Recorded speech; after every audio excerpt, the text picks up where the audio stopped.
En respuesta a la necesidad que se tiene de educación para todos, el Ministerio de Educación Nacional ha tenido que pensar políticas de inclusión que logren, como su nombre lo dice, incluir a todas aquellas personas que se han visto excluidas por diferentes situaciones.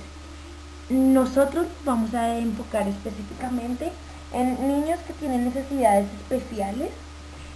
Llegamos a este punto pensando en la población de la institución educativa del Gimnasio Santa Sofía, quienes entre las secciones de primaria y bachillerato cuentan con una población de 16 niños, lo cual es el 2.6 del total de la población, y esto pues nos hizo pensar en aquellos niños con necesidades específicas, pero más específicamente hablábamos de unos niños que tienen...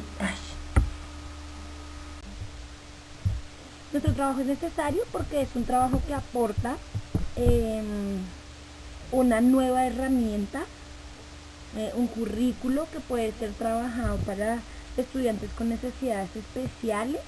Empezamos hablando del TDAH y luego lo llevamos a otro tipo de necesidades al lograr que, que tengamos un mejor desarrollo individual de estos niños con TDAH y con necesidades especiales. También logramos que otros niños tengan un mejor desarrollo, pues al trabajar las necesidades especiales, las clases se tienen que mejorar, se tienen que utilizar ciertas metodologías, ciertos materiales, en nuestro caso herramientas de la tecnología, que van a hacer que las clases sean mucho más interesantes, más llamativas, y vamos a poder integrar esto dentro de un currículo que se puede volver una política institucional, respondiendo a la política de inclusión que pide el Ministerio Nacional de Educación.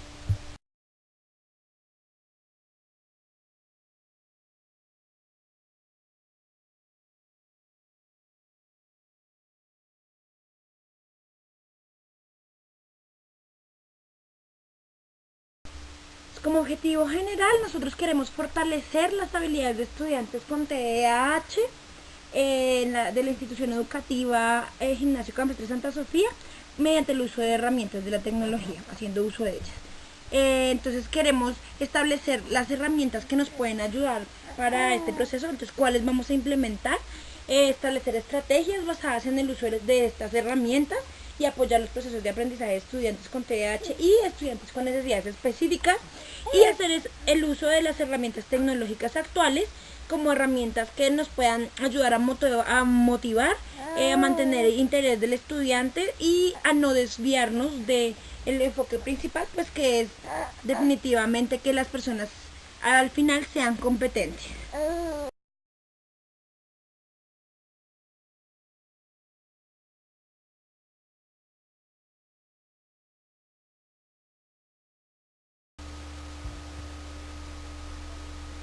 Eh, la, el TDAH, trastorno por déficit de atención e hiperactividad, realmente ha ido evolucionando, pues teniendo en cuenta las investigaciones científicas y además el contexto social.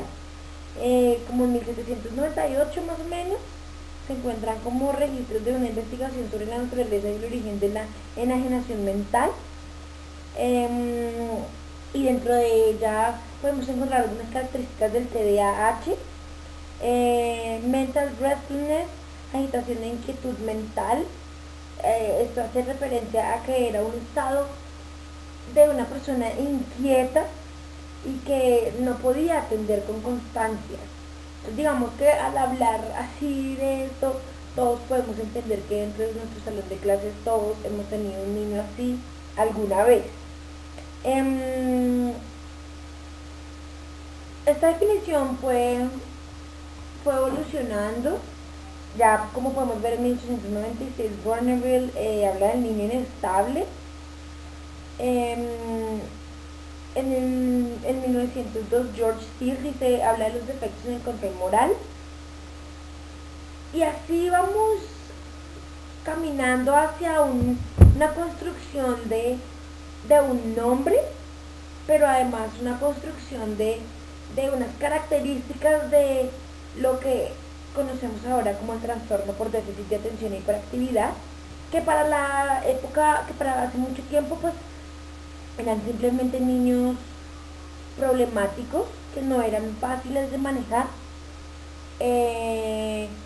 Y pues definitivamente eran niños que le ponían retos a sus padres y a sus docentes y a la sociedad. Al ir evolucionando, pues también nos van dando unos conceptos mucho más claros y también vamos viendo unos cuadros clínicos mucho más claros que al día de hoy, aún como docentes, no conocemos y deberíamos conocer. No solamente para el TDAH, porque también hay muchos otros trastornos, como por ejemplo el trastorno obsesivo compulsivo, que pues yo pienso que esto también entraría dentro de los niños con necesidades especiales, y hay muchos otros que no conocemos, pero que son importantes a la hora de entrar a una clase. Como antecedentes encontramos también que desde la inclusión de la educación se ha intentado ver de qué manera los diferentes trastornos pueden ser manejados dentro del salón de clase. Es importante reconocer que como antecedentes no solamente debemos hablar de la historia del TDAH, sino además también la historia de la inclusión educativa. Desde el punto de la antropología social y cultural, se habla de la práctica de la educación intercultural. La sociología también habla de las desigualdades sociales y de cómo nuestro compromiso debe ser responder a estas desigualdades y lograr que se vuelvan casi invisibles dentro del salón de clase. La exclusión social de la vida de una persona, en la vida de una persona, hace que desde la parte educativa se vuelva una necesidad lograr que estas personas con discapacidades o con situaciones psicosociales vulnerables, o con algunos problemas emocionales, de autoestima, hace que tengamos la necesidad de responder y de lograr incluir a estas personas dentro del sistema excluyente. En la década de los 80 más o menos se comienza a hablar de un nivel educativo nuevo, un nivel educativo que exige dar respuesta a la exclusión que muchas personas habían vivido por muchísimo tiempo, tanto etnia como, de nuevo repetimos, personas con discapacidades, personas de poblaciones vulnerables. Entonces empezamos a ver el uso del término la integración, que la integración incluye no solamente a las personas que tienen problemas, sino que el resto de personas no que tienen problemas, que presentan ciertas condiciones, que el resto de personas incluyan a estas personas. Luego también se habla de la normalización, se refiere a que las personas con discapacidad puedan acceder a una vida normal. Entonces aquí, este es un antecedente muy importante, y acá voy a citar a Gaviria, que en 1992 dice: no se normaliza a las personas sino al entorno y al ambiente. O sea, no pretendíamos que ellos fueran normales, sino que nuestro entorno, nuestro ambiente pudiera responder a sus necesidades. Entonces acá podemos hablar de TDAH, de necesidades especiales, de personas vulnerables, etc. Entonces la integración escolar debe permitir el desarrollo integral, personal, intelectual y autonomía social a través de algunos principios. Primero tenemos que reconocer que la educación es un derecho general. Entonces este es el primer antecedente. Luego debemos cambiar la imagen y concepción que se tiene sobre la discapacidad. Concebir la integración como un proceso continuo. Se deben elaborar proyectos educativos individualizados, que acá es donde nuestro problema y nuestro proyecto es una respuesta a la inclusión social.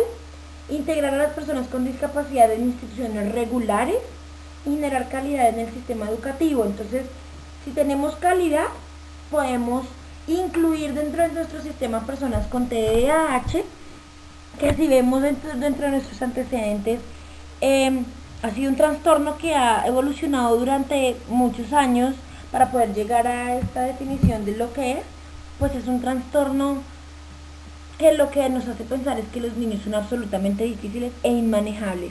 Y aquí es donde tenemos que empezar a hablar de los términos que se manejan dentro de la educación inclusiva.